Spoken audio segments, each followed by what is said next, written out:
What does it take to become a successful viber? Let's talk about this.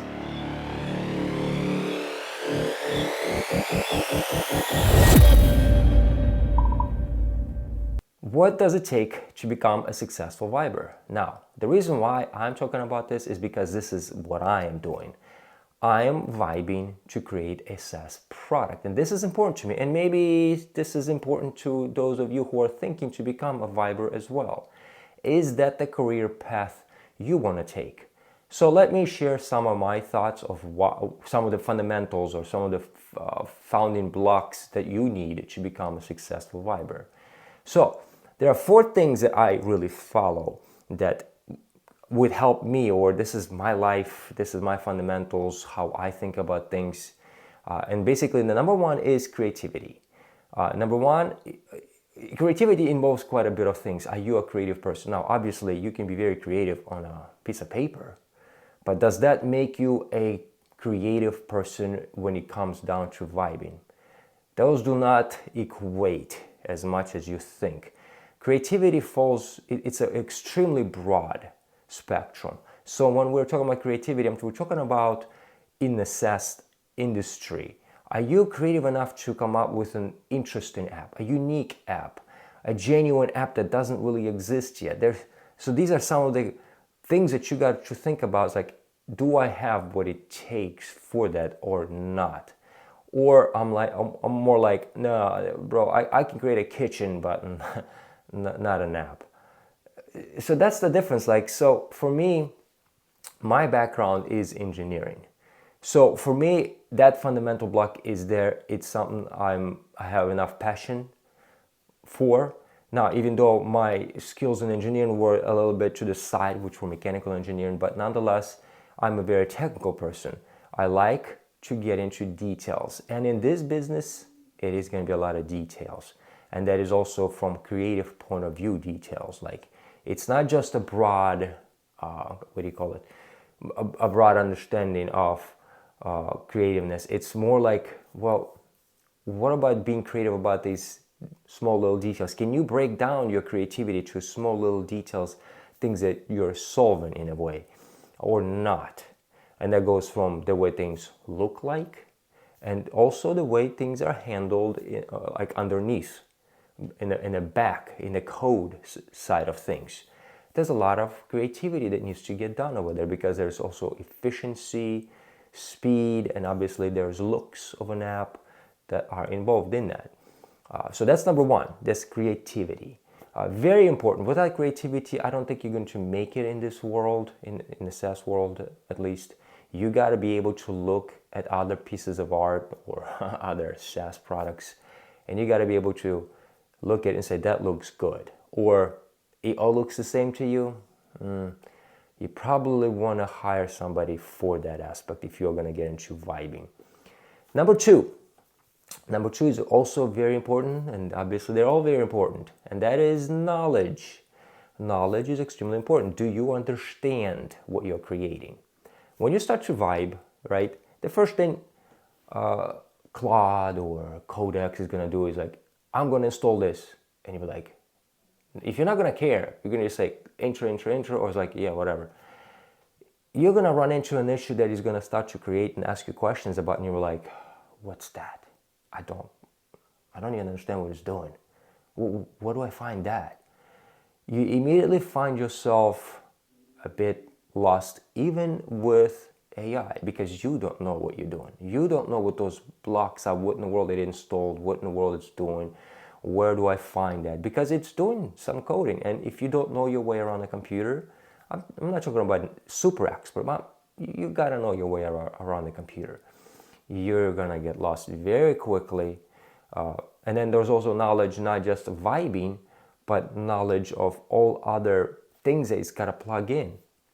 So for example, what's a database? If you don't know what a database is or what it does, you might want to read about that. So if you're not interested when it says, hey, I need to install this, if you're not interested in going and researching whatever plugin or whatever it is that needs to install on your computer, you're not interested in that, you're probably not made out to do this. You gotta have interest, a genuine interest. Like, hey, what is it doing? Like, what's it installing over there? What's a database? What's it for? I'm gonna go research. What's the difference between, let's say, what do we have over there, Notion or something like that, and Superbase or something like that, or whatever it is that other SQL databases are out there. What's the difference? You gotta be able to go and read. If you're not interested in that, you don't have this fundamental block of knowledge or having that interest in learning that, SaaS is probably not for you. Let's move on to block number 3, which is, it sort of falls into ethics. This is what our human function is. We're moral, we understand morality, we know what's right and wrong, and we have that ability. Now, what does that turn into? Because what is this? What is this? Well, ultimately, it's serving. Am I able to serve? Or who am I serving? Or is this something just to feed my own ego? And that's it. If you don't have that in you, like, hey, I genuinely want to serve and help someone, that's the moral ethics of it, guys. If I don't have that genuine sense in me, desire in me, it's like, no, I want to create this because I want to serve someone, you're going to lose relatively quickly, because those who want to help, they want to help genuinely, and they're going to help. Those people who enter into this market without that, let's say you're entering just to make money, you're going to give up rather quickly, because as soon as customer service hits, you're going to give up. You're just like, well, what is this for? Well, I created what I want to create, and that's it. You use it or not, go away. That's not going to happen in SaaS product. You're still going to need that. You have to have that in you, or else you're just not going to be very successful in that. Whatever you're creating, you're solving a genuine problem, and you want to have that desire to solve that problem. And there's a lot of problems, enormous amount of problems, which kind of goes back to knowledge. You still have to have knowledge of whatever or whomever you're serving. So if, let's say it's marketing industry, if you don't have knowledge of a marketing industry and you get into, let's say, SEO, like, oh, I'm going to create the best SEO product, but you have no knowledge of SEO, what everything that gets into it, meaning manually, like these people who do SEO services, an expert at it, they know quite a bit of things. And you get in there with fresh feet and you're like, those guys, man, Claude will tell me everything I need. That's not how it works. You still need your personal knowledge and understanding of how things work, which builds into serving, like how you're going to serve if you don't know what you're doing. And the last one, let's get into this last one. Last one is basically a relational aspect of things we have that needs to socialize. What does that look like in a SaaS product, in a Viber sense? That's collaboration. That's basically marketing. That's basically sales.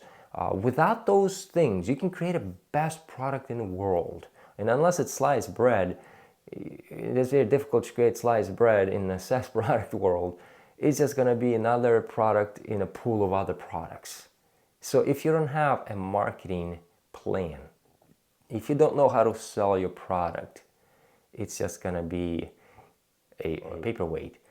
That's all it's going to be at the end of the day. It's just going to be sitting in an app market, taking up space. You really genuinely need to know how to market your product.